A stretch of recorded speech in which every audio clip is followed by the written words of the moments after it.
Political সায়েন্সের MA ক্লাসদের জন্য এই একটা বিশেষ টপিক দিলাম, গণতন্ত্র। গণতন্ত্রের প্রত্যক্ষ ও পরোক্ষ গণতন্ত্র সম্পর্কে এখানে দিয়ে দিলাম। তোমরা এটাকে স্ক্রিনশট নিয়ে করবে। এক্ষেত্রে গণতন্ত্রের সংজ্ঞা, গণতন্ত্রের ভূমিকা এখানে দেওয়া আছে। আচ্ছা, এটা হলো প্রত্যক্ষ ও পরোক্ষ গণতন্ত্র, অর্থাৎ গণতান্ত্রিক শাসন ব্যবস্থাকে দুটো শ্রেণীতে ভাগ করা হয়েছে। সেই একটা হচ্ছে প্রত্যক্ষ আর একটা হচ্ছে পরোক্ষ, সেটা দিয়ে দিলাম।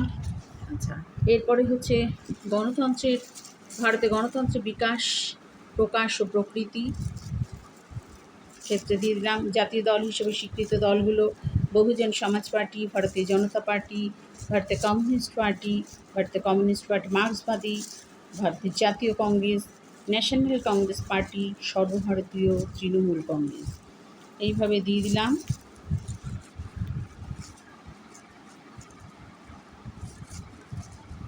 তোমরা এরকম স্ক্রিনশট নেবে, নিয়ে করতে পারবে।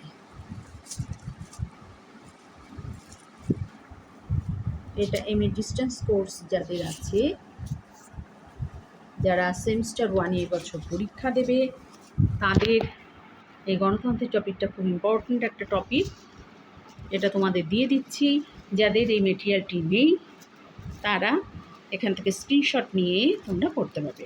ভারতে গণতন্ত্রের বাস্তব প্রয়োগ।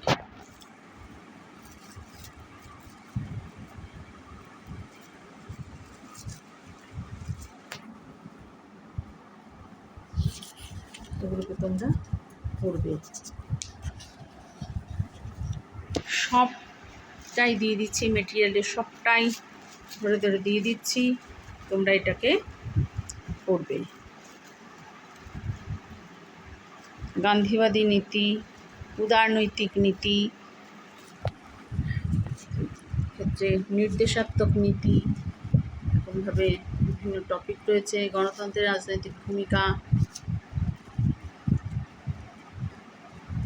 গণতন্ত্রের রাজনৈতিক দলের ভূমিকা।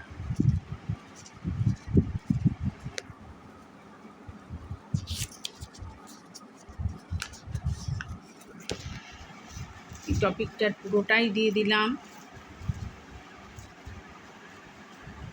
সামনে তোমাদের পরীক্ষা, এই টপিকটার থেকে তোমরা পড়ে নিতে পারবে।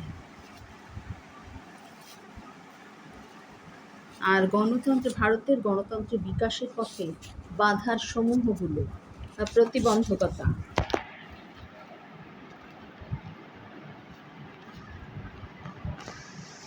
সাম্প্রদায়িকতা,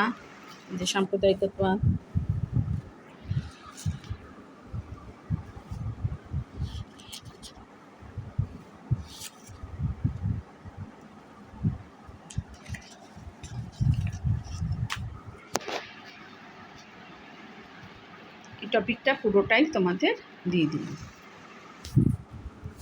এটা শেষ।